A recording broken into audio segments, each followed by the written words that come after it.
2020 ದಿಲ್ಲಿ ಗಲಭೆ ಪ್ರಕರಣ ಉಮರ್ ಖಾಲಿದ್ ಶರ್ಜಿಲ್ ಇಮಾಮ್ ಜಾಮೀನು ನಿರಾಕರಣೆ. ಸುಪ್ರೀಂ ಕೋರ್ಟ್ ತೀರ್ಪು ನಾಚಿಕೆಗೇಡು. ಹಿರಿಯ ವಕೀಲ ಪ್ರಶಾಂತ್ ಭೂಷಣ್ ಕಿಡಿ. ಇಬ್ಬರು ಬಾಲಕಿಯರ ಸಾಮೂಹಿಕ ಅತ್ಯಾಚಾರ ಪ್ರಕರಣ. ಆರೋಪಿ ಅಜಂ ಖಾನ್ ಎನ್ಕೌಂಟರ್ನಲ್ಲಿ ಮೃತ್ಯು. ಉತ್ತರ ಪ್ರದೇಶ ಸುಲ್ತಾನ್ಪುರ ಪೊಲೀಸರ ಕಾರ್ಯಾಚರಣೆ. ಬಿಆರ್ಎಸ್ಗೆ ತೆಲಂಗಾಣ ಮಾಜಿ ಸಿಎಂ ಪುತ್ರಿ ಕವಿತಾ ಗುಡ್ ಬೈ. ಹೊಸ ಪಕ್ಷ ಸ್ಥಾಪನೆಯ ಘೋಷಣೆ. ವಿಧಾನ ಪರಿಷತ್ನಲ್ಲಿ ವಿದಾಯ ಭಾಷಣ. ಸಿಎಂ ಆಗಿ ಇಂದಿಗೆ ದೇವರಾಜ್ ಅರಸು ದಾಖಲೆ ಸರಿಗಟ್ಟಿದ ಸಿದ್ದರಾಮಯ್ಯ. ನಾಡಿನ ಅತಿ ಸುದೀರ್ಘಾವಧಿಯ ಸಿಎಂ ಎಂಬ ಹೊಸ ಇತಿಹಾಸ. ರಾಜ್ಯದಾದ್ಯಂತ ಮುಖ್ಯಮಂತ್ರಿಗೆ ತುಂಬು ಹೃದಯದ ಶುಭ ಹಾರೈಕೆ.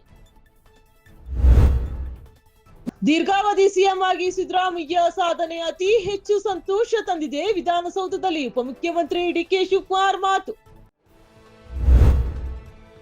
ಕೋಗಿಲು ಬಡಾವಣೆ ಮನೆಗಳ ತೆರವು ಪ್ರಕರಣ. ನಿವಾಸಿಗಳ ಸಮೀಕ್ಷೆ ಪೂರ್ಣ. ವರದಿ ಬಳಿಕ ಅರ್ಹರಿಗೆ ಪರ್ಯಾಯ ವ್ಯವಸ್ಥೆ. ಕಂದಾಯ ಸಚಿವ ಕೃಷ್ಣ ಬೈರೇಗೌಡ ಭರವಸೆ. ಶಾರ್ಟ್ ಸರ್ಕ್ಯೂಟ್ನಿಂದ ಬೆಂಕಿ ಅವಘಡ. ಉಸಿರುಗಟ್ಟಿ ಮಹಿಳಾ ಟೆಕ್ಕಿ ಸಾವು. ಮಂಗಳೂರು ಮೂಲದ ಶರ್ಮಿಳಾ ದಾರುಣ ಅಂತ್ಯ. ಬೆಂಗಳೂರು ಸುಬ್ರಹ್ಮಣ್ಯ ಲೇಔಟ್ನಲ್ಲಿ ನಡೆದ ದುರ್ಘಟನೆ. ಬಳ್ಳಾರಿ ಬ್ಯಾನರ್ ಗಲಾಟೆ ಪ್ರಕರಣ. 26 ಆರೋಪಿಗಳಿಗೆ 14 ದಿನಗಳ ನ್ಯಾಯಾಂಗ ಬಂಧನ. ಬೆಂಗಳೂರು ಜನಪ್ರತಿನಿಧಿಗಳ ವಿಶೇಷ ನ್ಯಾಯಾಲಯದ ಆದೇಶ. ಒಮಾನ್ನಲ್ಲಿ ಚಾರಣ ನಡೆಸುವ ವೇಳೆ ಅಪಘಾತ. ಗಾಯಕಿ ಚಿತ್ರಾ ಅಯ್ಯರ್ ಸಹೋದರಿ ಮೃತ್ಯು. ಕೇರಳ ಮೂಲದ ಶಾರದಾ ದುರಂತ ಅಂತ್ಯ.